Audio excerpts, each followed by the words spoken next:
Salutations to you, O Ramakrishna, who art the establisher of the truths of all religions, the embodiment of the truths of all religions, and the great teacher of all teachers.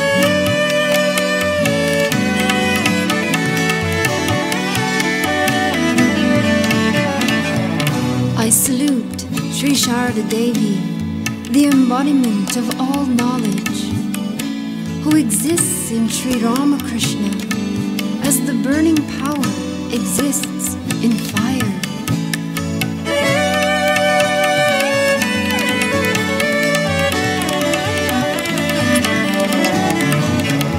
I salute Vireshwara Vivekananda, who, although ever immersed in the transcendental truth, engaged himself in establishing Dharma at the command of Sri Ramakrishna.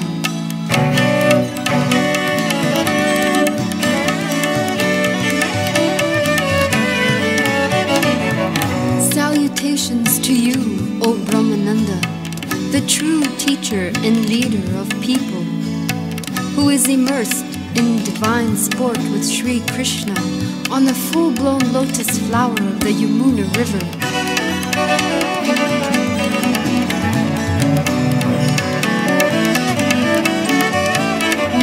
I salute Yogananda, Premananda, and other attendants whose lives are centered on Sri Ramakrishna and who have their life forces merged in him.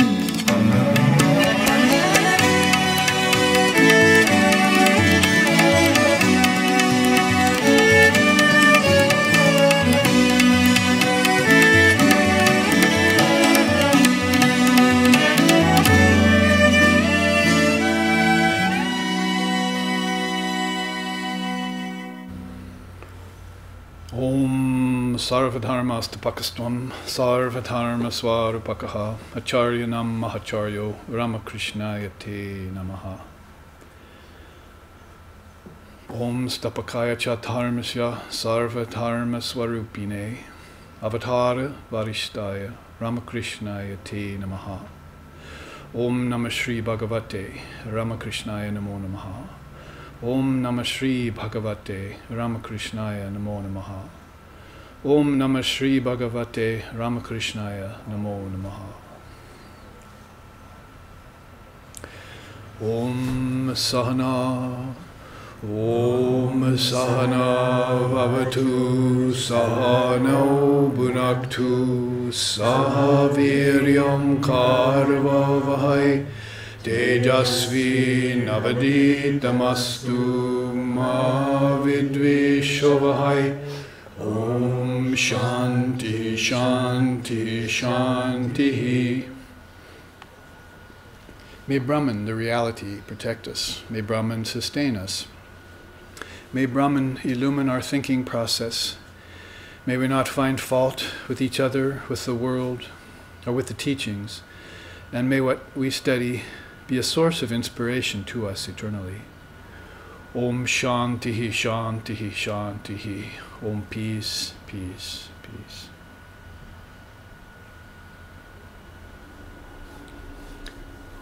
Welcome back to our SRV ashram. And we were talking about what happens inside the walls of such a place.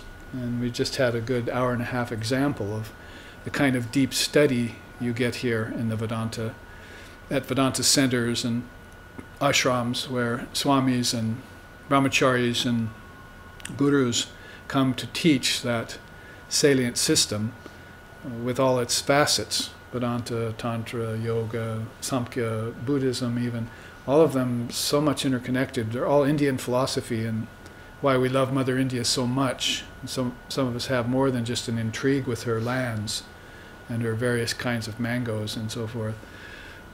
But we also have this very deep memory of association with the great teachings and teachers that have come out in droves, abundance, not just one prophet, but dozens and hundreds, not just one holy book, but hundreds and hundreds and thousands of them over time immemorial. So a very special place to focus on if you have an interest in spirituality. Again, making a little distinction that between Vedanta and Hinduism. Hinduism is the religious side, the many gods and goddesses and so forth, to a certain extent. But Vedanta also treats the many gods and goddesses in a very special way, because it does show that oneness behind them, and that's what Avatar does. They too have an ideal. For instance, Ramakrishna had the ideal of Mother Kali, and Chaitanya had the ideal of Krishna, Vishnu, and Shankara had the ideal of Lord Shiva. But he knew about Lord Shiva, but he also knew about Paramashiva. And Chaitanya knew about Vishnu, but he also knew about Mahavishnu. And Ramakrishna knew about Kali, he also knew about Mahakali, or Divine Mother. So there are aspects, even subtler aspects to reality, that are qualified non-dualistic, as we say, which is one of those beautiful facets of Indian philosophy you look into. You really can't speak about truth or describe it anyway, so you have to come to a qualified non-dualistic position and use words. Words at that level are not Maya, like, I will kill you, or how's the weather. Those are Mayic mantras at very low and medium levels. But it's more like, or how's the weather, very mundane weather mantra. But more like Mahamaya, where Mother takes over and you're interested in wisdom, as we saw in this beautiful chart. So the Avatar shows us many things, and I wanted to show you what the Avatar would bring in the case of the difference between it and theology and science.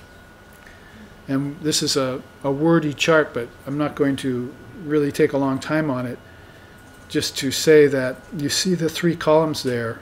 Vedanta's, the subtitle is Comparative Views of Origination, Nature, Consciousness, and Life and Death, how each of these systems, if you will, would treat them. And Vedanta would treat origination by saying non-origination. That's one of its greatest of all teachings, is non-origination, that there was no beginning and there is no end. There was no birth, so there can be no death. And if you're thinking in terms of origins, which in my opinion Christ didn't want you to think ultimately in terms of origins. To him the origin was the Word. But he didn't want you to stop at the Word. He wanted you to get to the Father through the Son. So he also had this whole ideology, realization is a better word, about the Almighty Father, which he merged with in meditation. And an avatar is like that, really manifests the non-dual part of, whether you call it Almighty Father or Brahman or Allah, manifests the non-dual in a body. And you can see that sign in them. They attract many profound souls. Buddha attracted the Noble Eight, and Christ had the 12 apostles, and Ramakrishna had the 16 direct disciples, and so forth. So they attract very noble souls to them who are interested in one thing and one thing alone, the One, that non-dual reality. And they see it playing across the face and features and life of the avatar, and so they're actually there on the spot to partake of it. And what attracts them, rather than the millions of people that get attracted to science, or the millions of people that get attracted to dualistic or fundamentalist theology, is that non-dual. And non-origination would be a word that could cap it all off, that if you seek origins, which you should, then you will look back inside and you'll find the prana and the ancestors, and further in you'll find the mind, the celestials, and the further back inside you'll find the gods and goddesses presiding over the celestials, and further back inside you'll find the rishis and the sages and the seers, where they keep their subtle bodies when they until a time when they will give them up and merge, because they still want to work with the other realms. And then further back inside you'd find what's called a Trinity, and they're pretty much manifestations of the Word itself, the Son, through which you get to the Father. So you've gone to an origin that's way back and subtle inside of you. Now it's even causal. And then you find through that aperture of the third eye, which is also very synonymous with the sound of Om, you pass through that and you enter into Brahman. And there you find everything is originless. That time too is not linear, as we were saying, but it's all one moment. and the appearance of rising and falling is in it. Just like an ocean is one ocean, and the appearance of its waves rising and falling don't change the ocean. They just change its surface appearance. So everything is infinite. Purnamadaha, Purnamidam, Purnat Purnamadachite, Purnasya Purnamadaya, Purnameva Vashishyate. That's at least 7 or 8 mentions of the word Purna, which means full. Everything is full. The finite is full, the infinite is full. It's just that the finite is the changing full, and the infinite is the unchanging full. And that's what you get by seeking origins, and you'll come to a standpoint called non-origination, which, by the way, is the main teaching of that 12-sloka Upanishad I mentioned in the first half. Gaudapada's treatise, or Karika it's called in Sanskrit, on non-origination. It is really, if you want to know what Advaita is, that's the word that describes it best. No origins to anything. And that means Maya, no beginning, middle, and end. Nature, no beginning, middle, and end. The soul, no beginning, middle, and end. And Brahman especially, no beginning, middle, and end. Although Shankar would add one other change to that. He would say, yes, Maya does have an end in liberation. So he would put that, insert that. But still, it goes on for others. They still remain in Maya, unawakened. So in that way, it has this ever-present and ever-flowing effect. The stream of souls going towards enlightenment, and the stream of souls by the hundreds and thousands going to bondage again and again. That vision has been had by several great avatars of seeing souls. Buddha had it, Christ had it, Ramakrishna had it, and they described it. Lord Kapila was the first to have it in recorded history. He called it Kaivalya Pragbara and Samsara Pragbara, ancient terms of these two streams of soul, mind streams that are going towards and away from freedom and bondage, respectively. So Pragbara means, if you roughly translated it into English, a dam. It was a dam of souls. And when that dam breaks, one gets free, and otherwise that dam is being constructed all the time to bind souls into Maya. They're binding themselves into Maya, just like the ancestors have bound themselves into heaven. And why the Vedantist, my teacher used to say, the Vedantist does not care for heaven, and it doesn't care for a post-mortem emancipation either. Not going to wait till after my death to get free. I'm free now. And so that would be non-origination, realizing that your soul, God, nature, and Maya all are unoriginated. It's a beautiful word. Actually, it's nice that we have an English word that can, in some way, relate Advaita to us. The other would be aparinama, no transformation.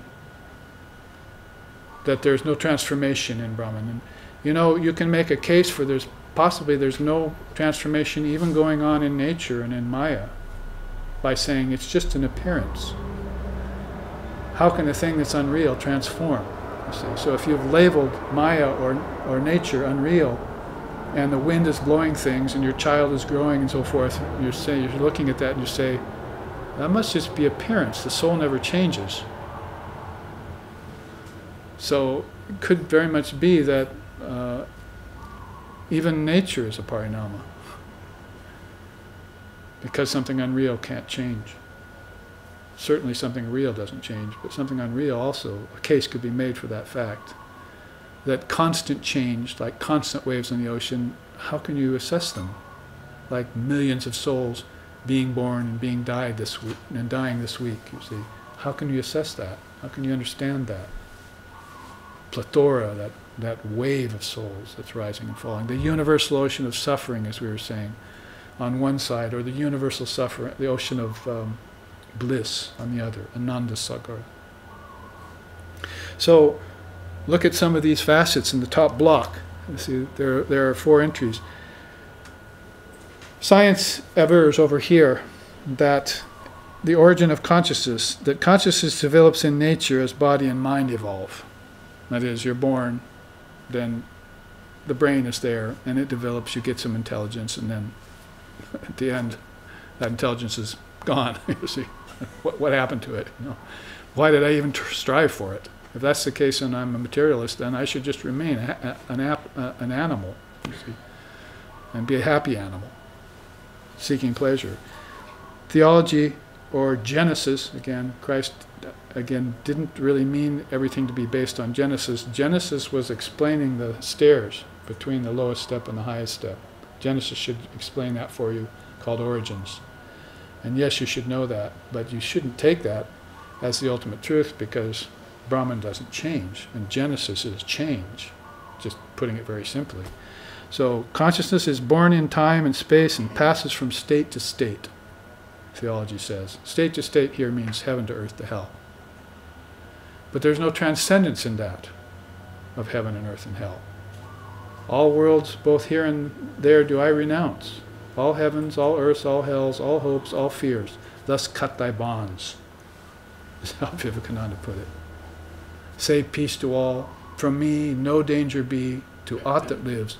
From those who dwell on high to those that lowly creep. I am the self in all. All worlds, both here and there, do I renounce. All heavens, all earths, all hells, all hopes and all fears. I'm done with them. I've cut my bonds. Now be thou calm. Say, Tat Sat Om. You see, your final mantra you're left with. Mantra you could take into your afterlife, as it were. The demise of your body. Om Tat Sat Om, the last breath you breathe. Now, what does Vedanta say about that? Consciousness has no origin, being anterior to life and mind. That's a quote right out of the Mundaka Upanishad. Being anterior to life and mind. It happened before life and mind, if it happened at all. You can't really say consciousness ever happened because it didn't have an origin. It's always there. That's why they describe Brahman as all-pervasive, omniscient, as we were saying in the first half. Omnipresent, it's everywhere at once. It doesn't have to move because it's in everything already. Why would it have to move? Everything else has to move. We were saying, at the break we were recalling that Mother Kali, so sort of like the hound of heaven. Why can't Mother Kali find you and bring you enlightenment? Because you're running around too fast. If you stop and be still, she'll light on you. See? She can't find you in the race of humanity, you see, in your race of actions, in rajas, the gunas. She can't find you there. You see. Stop for a while. Go on a retreat. Somebody said, I went to a retreat yesterday, a one-day retreat. Well, 24 hours may help a little. You should probably turn every 24-hour period into a retreat. It can be the retreat of washing the dishes and having breakfast and so forth and so on, or it can be a retreat to the most remote mountain retreat possible, see, in some Himalayan refuge. So Vedanta says consciousness has no origin. It pretty much cuts to the chase in that way. The next statement science would make, consciousness only exists in association with the mental organ. Theology would say consciousness is divided into many separate souls. Unfortunately, they're all made out of dust. But how can you create a soul, Vedanta says? Can a soul be created? Were you ever created? And what to speak of being created out of dust, out of matter? It doesn't ring true to me. The soul is acreate. That's this quote from Vivekananda. Brahman is acreate, and the Atman is acreate. So if it doesn't have a beginning or an origin, then it also was never created. It follows. So Vedanta says consciousness is one indivisible mass, self-aware by nature. One indivisible mass means chidgana. See, they sing about that. Chintaya mama manasahari chidgana niranjana. Chidgana, a mass of indeterminable consciousness, and niranjana, stainless, pure. Kiva anupama bhati mohana murati bhakta hridaya ranjana. Chintaya mama manasahari chidgana niranjana. So it's one indivisible mass of pure conscious awareness, chidgana. That's what you're meditating on if you're having a non-dual meditation. And it throws you into the jhada samadhi at first. It stuns you. It's called stunned consciousness. That's what happened to Christ under the tree. Most of these great souls, you always hear about them in association with trees and mountains. They either go to the mount somewhere, or they go under a tree somewhere. And so he woke up out of jhada samadhi, and he had grains in his hair, and birds had been pecking because he'd been sitting there like a statue for so long. How many days he sat, we don't know. We know Buddha was some 49 because someone reported on it. But how many days Christ, I get them mixed up and use the same words. Christ sat under the tree in the wilderness. When he went into the wilderness, we don't know. But the snake slithered across his lap, and the lion laid down near him, and so forth. He was oblivious. Very interesting that Vivekananda had the same experience, and it's recorded by him in his own words. He said, I woke up one night, and I saw tiger tracks all around me. A Bengal tiger had evidently come and, checked him out. But, the yogi practices ahimsa, and what happens because he's nonviolent? He becomes not a threat to any other living being. And so the tiger didn't sense any fear there. So he didn't sense anything. Just looked at that body and, that's no fun. So he walked away. Even if I attack him, he'll just leave his body. The Divine Mother rides on the tiger, rides on the lion. She's mastered those animal passions. So anyway, Chitgana, a mass of consciousness, when you first see it, puts you into a stunned consciousness. And that can be very, disorienting. Even Ramakrishna reported about some of his samadhis that he thought he was going mad.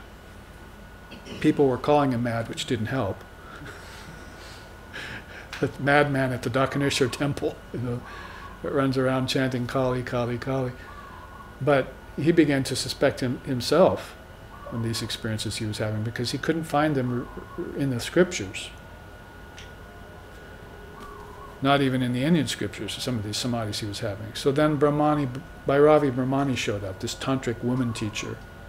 And he told her about his doubts, and she said, I can show you in the tantras this kind of experience.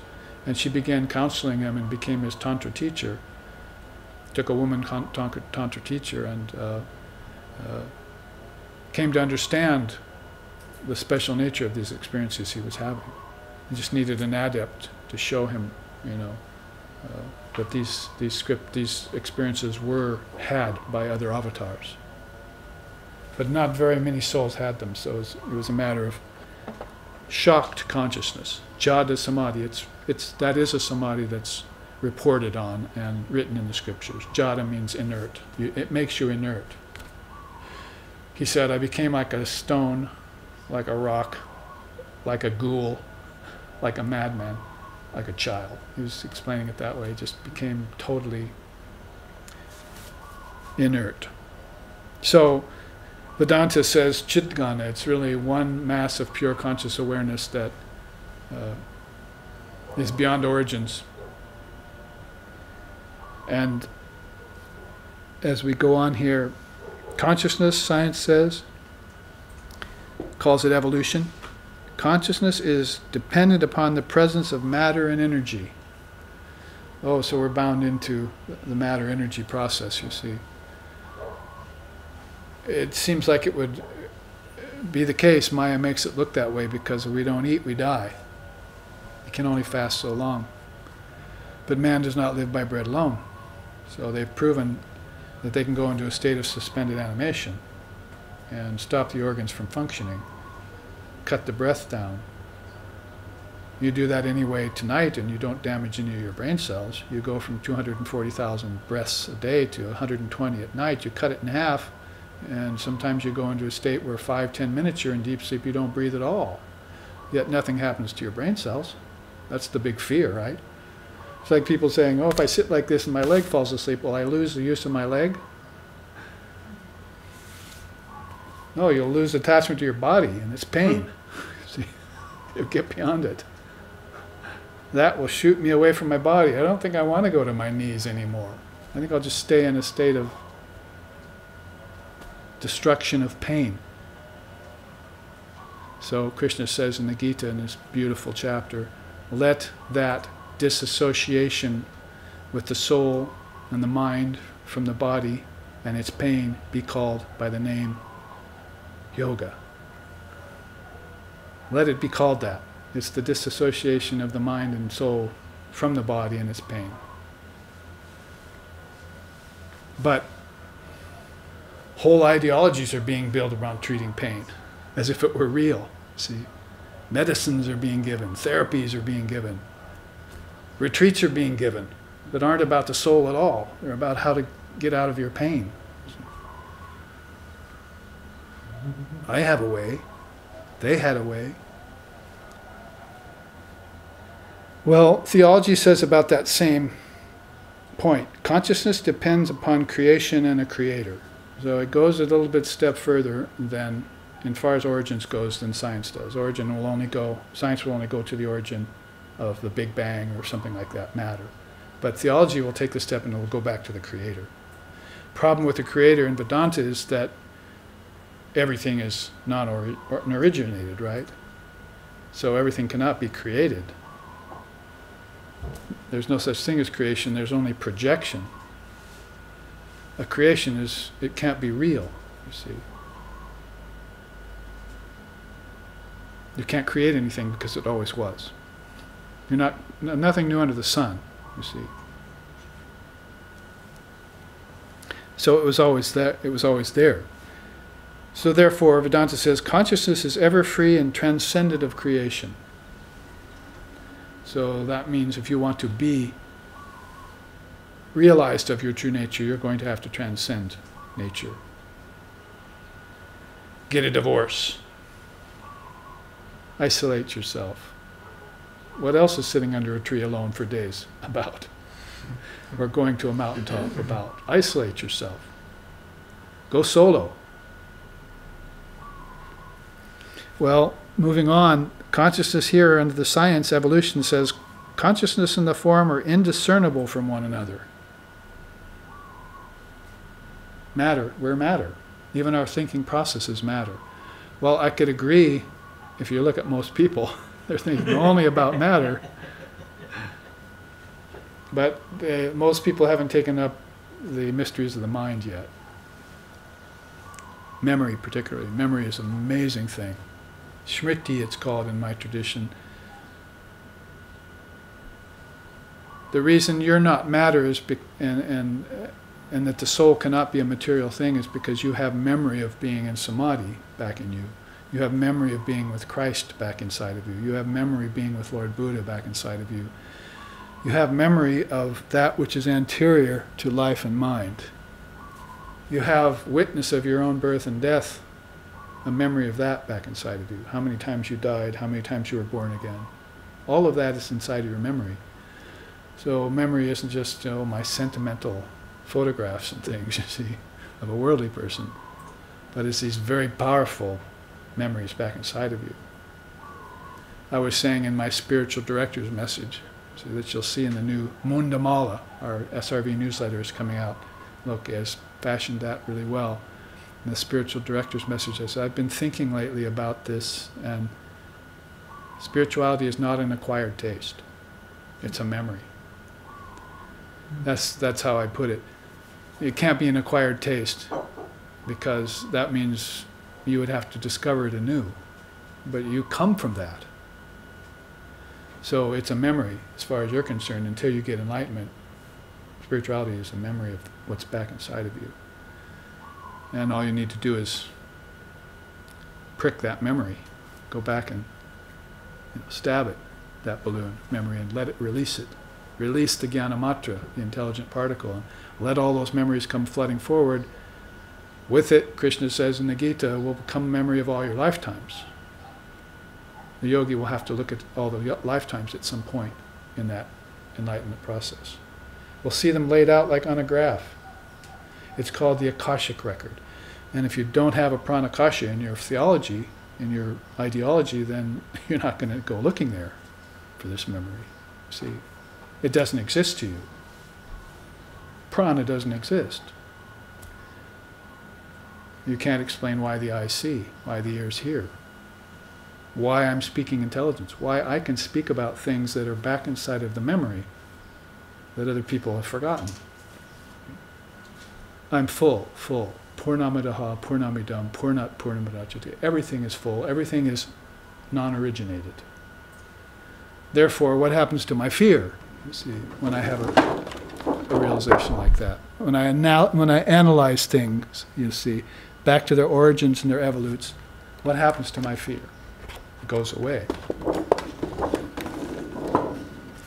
Abai, Bade Pran Shopechi, Ami Abai, Bade Pran Shopechi, Ami Arki, and so forth. Get out the chords. I have planted the seed of Kali in my heart. She's grown into a tree. And when death comes to me, I open my heart and show him the Kalpataro inside of me. Kalinam Kalpataru Hridaero Pan Shopechi. Kalpataru, she's the wish-fulfilling tree in my heart. I open up my heart, show death that, he runs away in fear. I have made fear afraid of itself.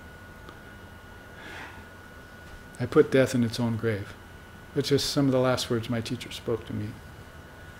Make doubt doubt itself, make fear afraid of itself, and put death in its own grave. And you'll be fine. Now, get enlightenment, we can compare notes later. Be about your father's business, or your mother's business. Let's look at this last entry. Consciousness and form are indiscernible from one another. We just said that. How does theology look at that? Consciousness is born in the form. Vedanta says consciousness assumes form but remains ever formless. I think I prefer that as a way of thinking. I came from the formless. I took form, and then I went back to the formless again when I was done with the form. And you know, in the Gospel of Sri Ramakrishna, some Jehovah's Witnesses came to our door the other day and said, yeah.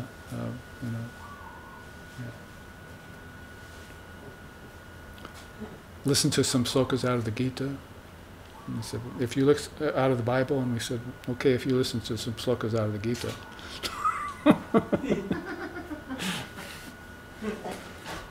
In a better world.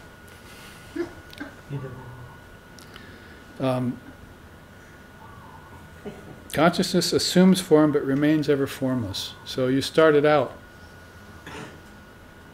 as formless. So in the Gospel of Sri Ramakrishna, because that's what reminded me of it, the Jehovah's Witness said, can we read from the Gospel? Have you read the Gospel? And I said, yeah. And I got the Gospel of Ramakrishna and I showed it to them.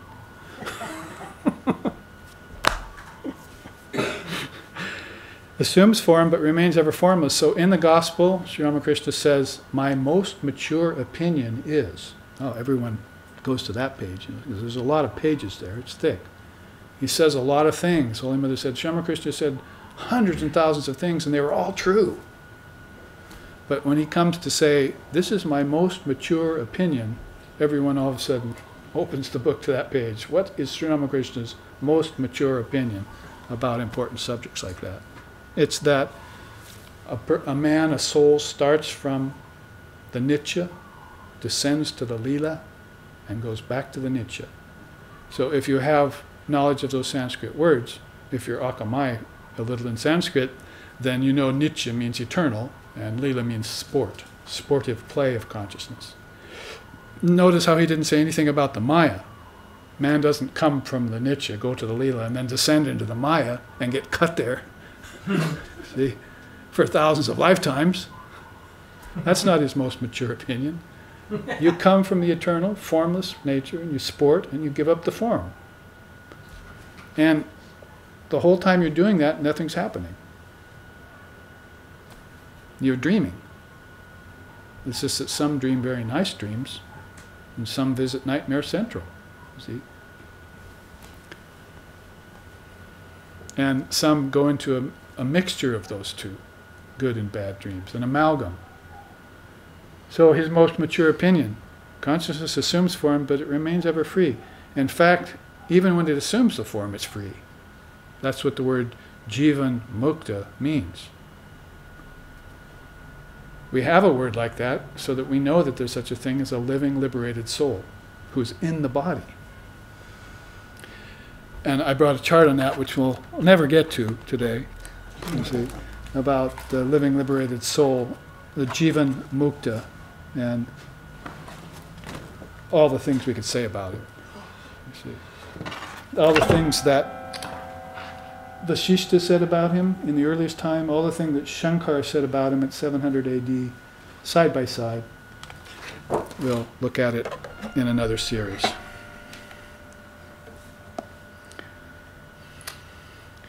Now, that's all about the origin of consciousness, which is a misnomer in Vedanta, as you can see. There is no origin to consciousness. Let's take the origin of human beings next, this bar. Science says all beings are inseparable from nature. Ouch. There's a song Ramprasad Sen sings in one of his beautiful bhajans. He sings, they give themselves to the illusion of finitude. They think themselves to be the body, and the body is made of 5 elements, and the 5 elements are the essentials of nature. So actually they think they're nature, so they're giving themselves to death, decay, destruction, and then rebirth and life and growth again. You have rebirth, you have birth, you have growth, and then you have life, you see, the first 3, and then you have decay, disease, and death, the other 3. 6 transformations, Buddha said, called them. 6 billows actually called them, like clouds. We call them the 6 transformations in Vedanta. So they give themselves to the illusion of finitude. They think themselves to be the body, so you're giving yourself to death, again and again. And you don't even remember how many times you've died. Probably till it's upon you. This seems familiar. My heart's racing.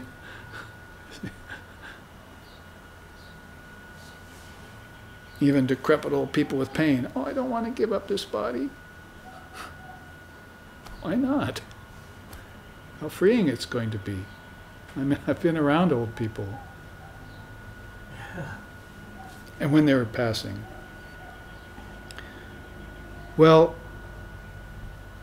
Vedanta has something to say about the origin of human beings. All beings are non-originated and inseparable from reality. So it's not a matter of original sin or eternal damnation. It's a matter of eternal perfection. You come from the perfect, from the nitya. You come down to the imperfect and play with it a little. And then you return to the perfect again, and the whole thing is perfect. You can never be separate from your Divine Mother. Sense of separation is the subtlest of all barriers. Sense of ownership first, sense of agency second, sense of separation third, in gradated order. First you think, I own, I have, this is mine. You give that up, then you say, I act, these actions are mine, and I will get everything by these actions. You give that up. Then you find out the whole thing was based on, I'm separate from God. I'm separate from you, from my brother, from my sister. This nation is separate from that nation. This religion is separate from that religion. And it's all compartmentalized. And it's all going to hell in a handbasket as quick as that, you see. And the minute you start breaking down those barriers, no matter how much resistance there is to that, then you have concrescence. It's a nice English word. Concrescence. Amelioration. Whoever's named Amelia in the room, you have a nice name. Amelioration, making things better. See, making things, showing the natural inherent oneness in things. Healing, if you will, these rifts that are caused by separations. Swami Vivekananda used to say, my teacher, Sri Ramakrishna Paramahamsa, used to say, words like Hinduism, Christianity, and Mohammedism are barriers to realization. They have to be broken down. So we could jump to a conclusion there, but Vivekananda himself clarified the Master's words. He said, we want to go beyond the Quran, beyond the Bible, and beyond the Upanishads, but not by throwing them out, by incorporating the Quran, the Bible, and the Upanishads. Those are the secret of the scriptures. You have to have them there as a foundation. You don't throw out the baby with the bathwater, or throw out your whole plate of food just because you found one hair in it.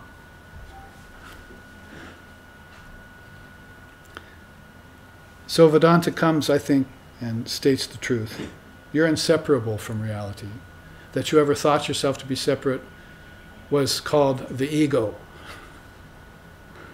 And if you're talking about origins, you can go very back deep inside of yourself in the kingdoms of heaven before you find that ego. Before you find that moment where you separated yourself out from Brahman and called yourself by a separate name and defined yourself by a separate form and took a separate family and became separate from your brothers and sisters. All a mental act that stained your life. Well, the avatars don't come that way. They found Christ at 14 on the steps talking to the Jewish rabbis. Where did you go, son? His father said. Where should I go? I'm about my father's business. He left. Ramana Maharshi was supposed to have left very early on, his parents. Just disappeared one day. Little boy just walked off. What would cause a child to walk off? Did you ever leave home when you were a child? I'm leaving home. You're all mad at your parents. About an hour later, you're back. See? It's cold out there. Feel sorry for me. So what causes a soul just to abandon society? Some memory.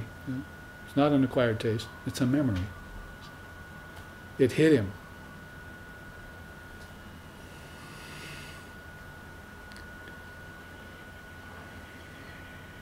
Like a soft wind at the end of a hard fist. It hit him.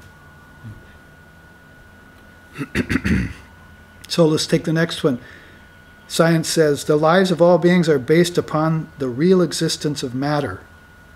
They think matter is real, even though science itself has shown it to be empty, basically. All vibrating particles changing at a billionth of a second. They can't make a conclusion yet that it's empty and give it up. Then Vedanta says, human beings who are really unborn engage in dream life. So here's the Leela. You come from the Nicha to the Leela. This is a very good dream you're having, but if it descends to the Maya, that's a very bad dream you're having. Mass collective mental dreaming is what's going on, from the Trinity all the way down to the animals and insects. Because you can dream yourself to be a moth, by the way. People laugh, you say, oh, reincarnation, they believe in reincarnation, they think you can be a moth. Sure, you can be a moth. You're a moth in your dreams sometimes, and you're flying towards a lamp. See? It's all a dream, so you don't have to take it so damn literally. See? If you take the scriptures literally, you get into trouble. And a lot of it is symbology. The truth, you should take that literally. I would like to see people give up taking the scriptures, the dualistic scriptures, so literally, and start taking the truth Christ spoke literally. That would be a nice change. Science says human beings are of the nature of matter and have no soul. I've been having conversations with people who think there's no soul, who are materialists. Theology says human beings constitute many souls, all restricted to one lifetime. So science says human beings are of the nature of matter and have no soul.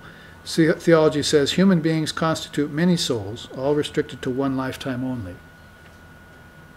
And pardon me,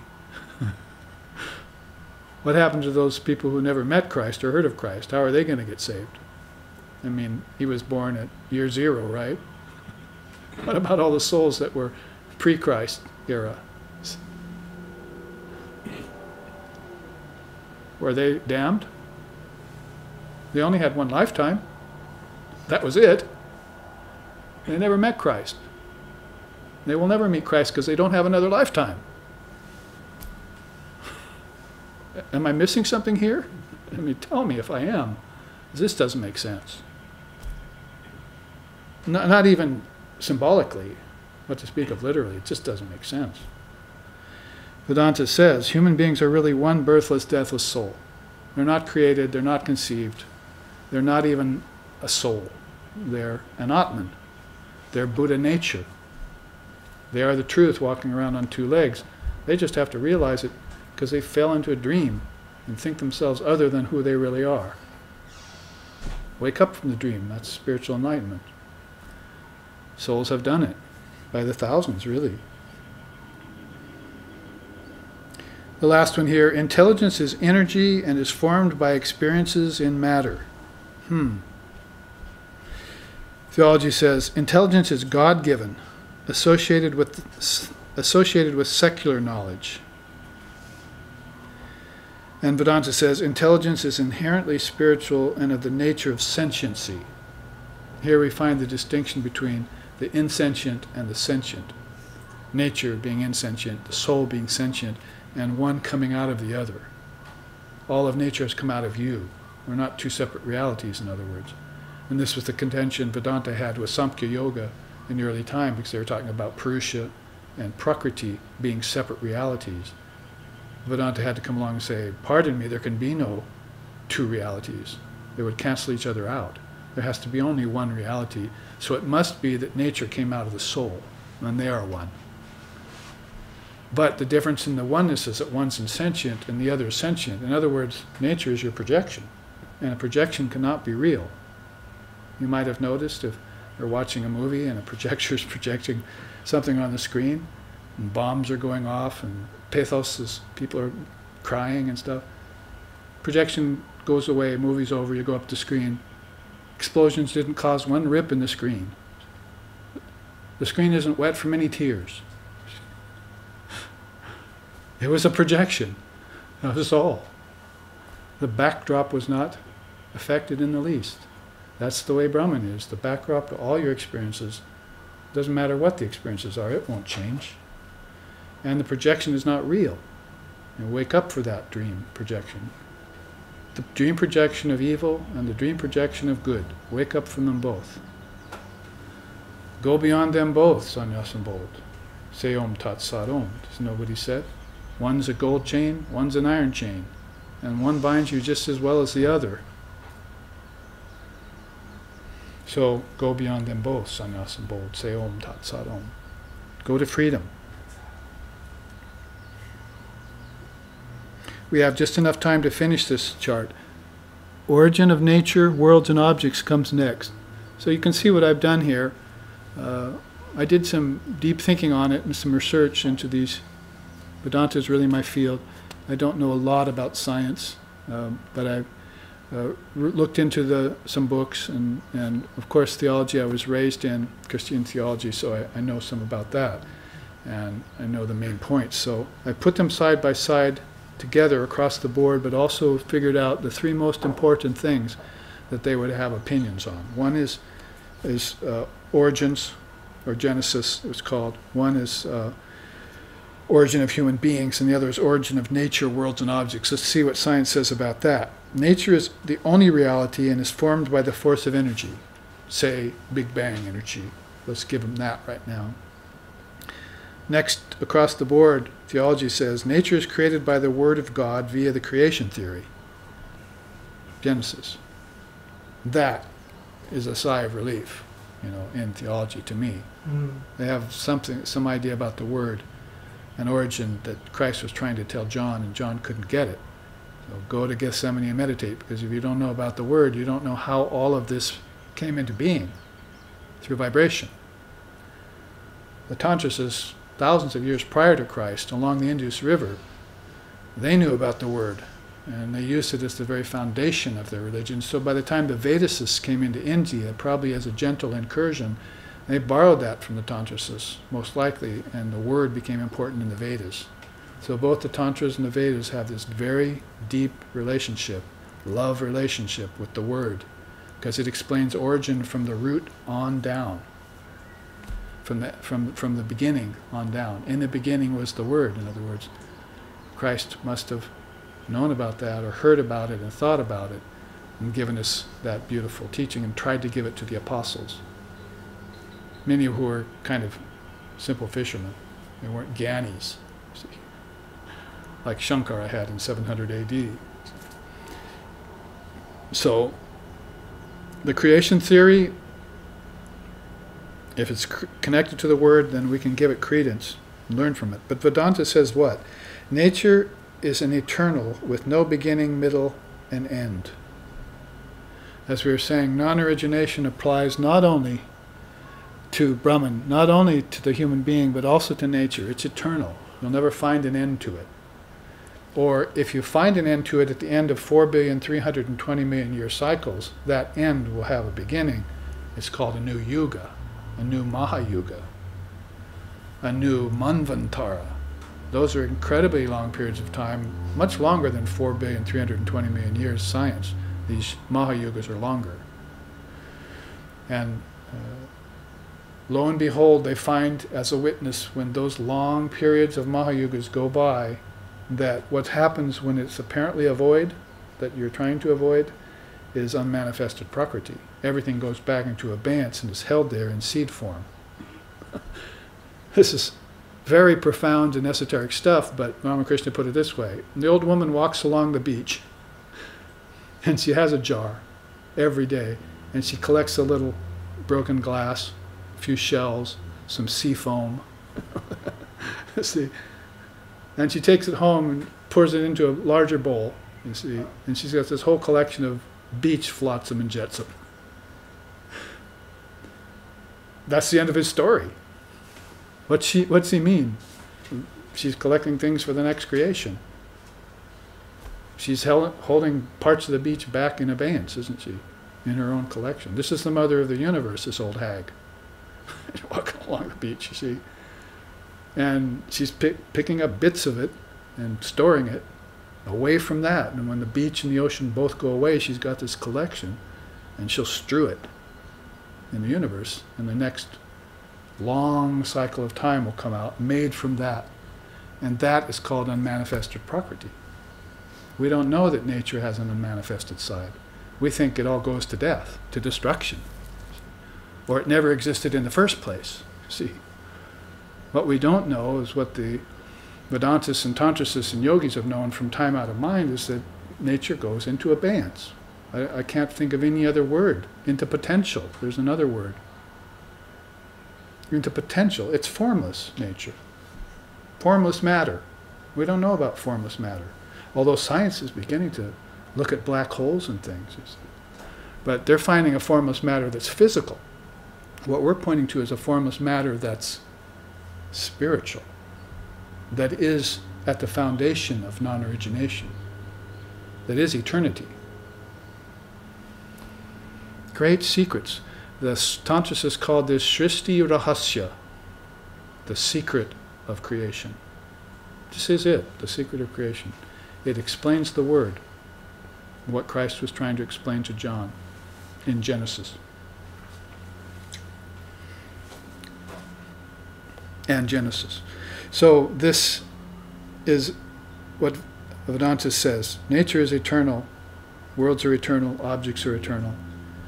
They're just the changing eternal, that's all. They're insentient eternal. Science also says worlds, species, objects evolve over a vast expanse of time. Evolution theory. Theology says worlds and objects are real and are formed in a 7-day cycle. Here's where science is more of a friend to us than theology is, as my teacher used to say. He didn't like taking the theology literally. You see, he liked the idea science was doing something to pierce through this veil of Maya, to get deeper knowledge. Well, Vedanta says worlds and objects are forms and projections of the mind in Maya. That is, the mind in enlightenment will not do that, but the mind in Maya will project. And there are billions of minds in Maya. And one cross-section of them is called your ancestors, and they're projecting heaven. And one cross-section of those is called humanity, and they're projecting this world, and they're keeping it together with their projection. And one cross-section is called the celestials and the angels, and the ancestors are looking up or into them, and they're holding a cross-section of that huge projection, that huge cosmic projection. And it's a layer cake again. The cosmos, the kingdoms of heaven within. When Christ said, in the beginning was the Word was with God, the Word was God. When Christ said, seek ye first the kingdom of heaven and all else will be added unto you. When he had all these statements, he was talking about things that were this side of Brahman. He was talking about relativity as compared to reality. Talking about grand conception as, or call it becoming, as opposed to being. Brahman is pure being. All of this is becoming. See? So we look at and inspect it deeply. Last time I showed this chart was to a group of teenagers, and they were blown away. They were blown away. Most of them had been raised in a Catholic school in that room. And it made a deep impression on them, and I was very happy about that. I want to see the American youth and the Americans in general look at this. They don't have to accept it. They just have to look at it, because it's going to open up doorways.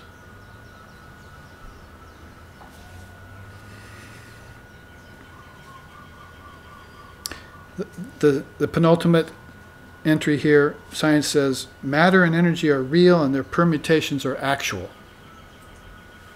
I think transformation is real, that there's real change going on. Chemistry is based in that. Oh, let's put this and that together. We'll call it an atom bomb. Set it off. We really like to stand back and watch this happen, you see. Let's get far away with glasses in a bunker. Set off our first bomb, you see. Because it's a transmutation of energy, you see. What'll happen when we do that? They're fascinated with that. They still are. Just ask some of those poor Micronesian islands out there that don't exist anymore. Or ask our environment. Ask the gods of our environment. So they're fascinated with that kind of thing. Theology says via transformation the spirit becomes flesh and matter. Okay. Now I'm siding more with theology here than with science. You see. Yes, the flesh can become matter. And the spirit can become flesh, as the Christian teachings say. In Christ, it did so. But that's becoming, right? It's not being. That was the transmutation. That was parinama. That was transformation, wasn't it? When Christ transformed himself into a body, was that actual? He's not here anymore. Not in the body. So that must have been non-actual. It was an illusion. This form was an appearance. It's here and gone, like every other form. But it comes back again. So it must be eternal. The eternal and the non-eternal. Om Nityo Nityanam Chetanas Chetananam. You are the eternal in all non-eternal things. Chetanas Chetananam. You are the intelligence of the most intelligent ones. The Upanishads have dozens, hundreds of slokas to explain these very things. This is why I know about them, why I can put it together and talk about it, because I've studied the Upanishads. Every page is pointing to one of these three subjects and giving you elucidation. Clarification. If you like clarification, go to the Upanishads and strip yourself of all Western ways of thinking. Or better them. In the case of science and some theological precepts, better them. Vedanta says all transformation is non-actual, there is but one unchanging reality. Funny how every time we go to the Vedantic category, I hear Om in my head. I hear agreeance. It's just said so specifically and so economically. All transformation is non-actual. So you asked what Advaita was this morning. I was thinking, wait to the class. Because you have two axioms now of Advaita Vedanta that are pillars. Maybe two of three. One is that one I just talked about, that non-origination, ajati vada. And the other is aparinama, non-transformation. If you could explain the axioms of Advaita, those two words would come up in Sanskrit, and you would connect them to the birthless, deathless nature of the soul. Because birth and death are transformations that you never go through. You just dream them. That's why you keep coming back, keep dreaming. So, O mind, awake, awake, you must, you must. The song starts out singing. You must, you must. Don't you know that all students who don't study and learn are spanked soundly and put to bed without dinner? That's the second line of the song. I was going to spare you that. But the last entry here in science, matter and energy are interchangeable and proceed out of a void. Stretching it a little bit there, but that's some of the quantum physics and where they're reaching. They haven't really proven a lot of this yet, but they're very intrigued by that. Theology says nature is at first non-existent, then has a beginning when it gets created out of nothing. Oh my God, created out of nothing. Can we at least be practical here? Nothing doesn't exist. It just goes into unmanifested state. You're the same as nature in that way. When you drop this body, you'll go back to your soul, and that's an unmanifested thing. Nature does the same thing. When it drops its form at the end of a cycle, then it'll just go back to the thought tree, to the thought stone, to the thought city, to the thought cup. You can destroy the clay cup, but you can't destroy the thought cup. Try it.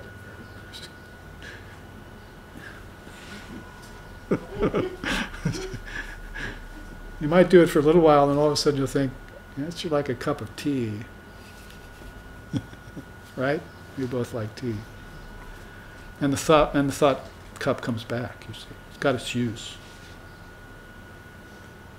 So I could sing you more Shankara verses, Bhaja Govindam, Mudamate, about that. See? Man renounces the world, man sits under a tree, man tries to concentrate on Brahman, but he can't get rid of his thoughts. It's one verse, basically put. They write songs about this in the East. Their lyrics are like that, about topics like this. Ooh, baby, come on, doesn't occur to them. Twist and shout doesn't occur to them.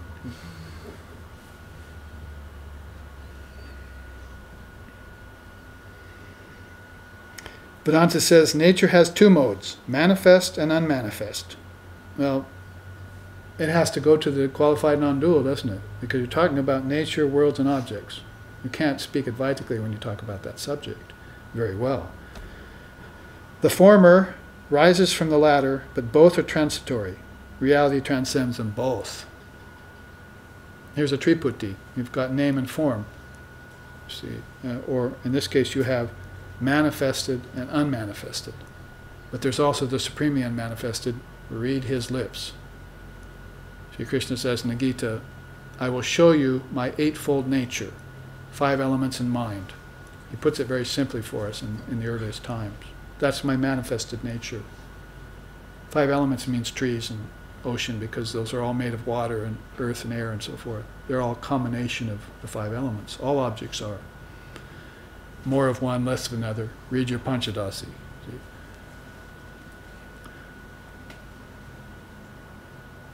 But then there's the unmanifested side of nature. You see the thought tree, the thought cup, the thought ocean,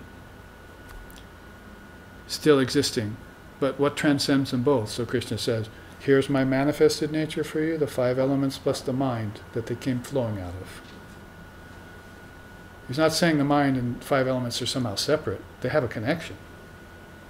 You might have noticed earth, smell, water, taste, fire, sight, air, touch, ether, hearing, right?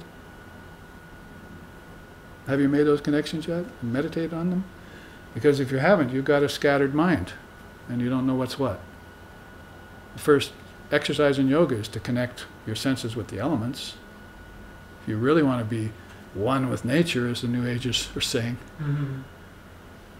or eventually be able to transcend nature after knowing it, as the Vedantists would be saying, then you have to make those connections. Then you find out that those 5 are connected back to the mind, or those 10 are connected back in the mind. So there's my manifested nature, manifested Prakriti. You should know, Arjuna, that I'm going to tell you about my unmanifested nature now. Virtue, vice, pleasure, pain. He goes on and lists a whole bunch of different things that exist in the mind, characteristics. So there's manifested nature, there's unmanifested nature. One comes out of the other, but reality transcends them both. There is a supremely unmanifested nature, and I call that me, with a capital M. You see, that is me. I did all that. Manifested and unmanifested nature exist in me. Who else? Where else would they exist, you see? There's a sentient being out of which the insentient comes. It can't just come by itself. You can't get something out of nothing. It comes from somewhere. And that somewhere is your own mind.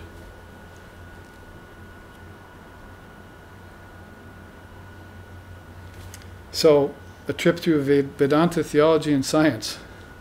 A class, if you will. A class that's not for slouches. It's for deep thinkers.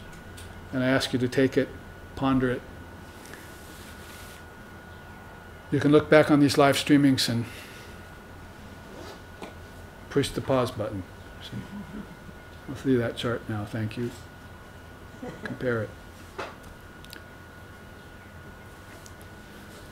So in the 10 minutes remaining, I'll use a couple of them to close with some nice sentiments like this. Mati gati vardana kali balmardana vishaya viraga prashari jada chitta chetaka bhavajala bevaka jaya naramana sachari jaya naramana sachari jaya purushottama anupama samyama jaya jaya antaryami karatara sadhana naraduta varana jaya rama krishna namami jaya rama krishna namami jaya rama krishna namami jaya rama krishna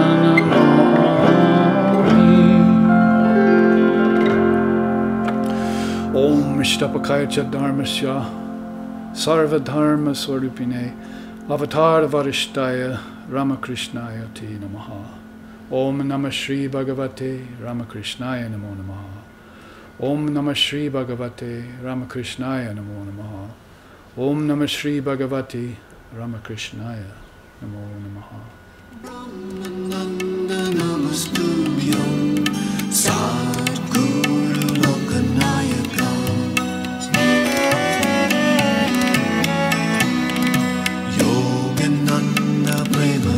Stanye Vaye Ja Parshada Rama Krishna Gata Prana Sarvam Dham Pranamamyaham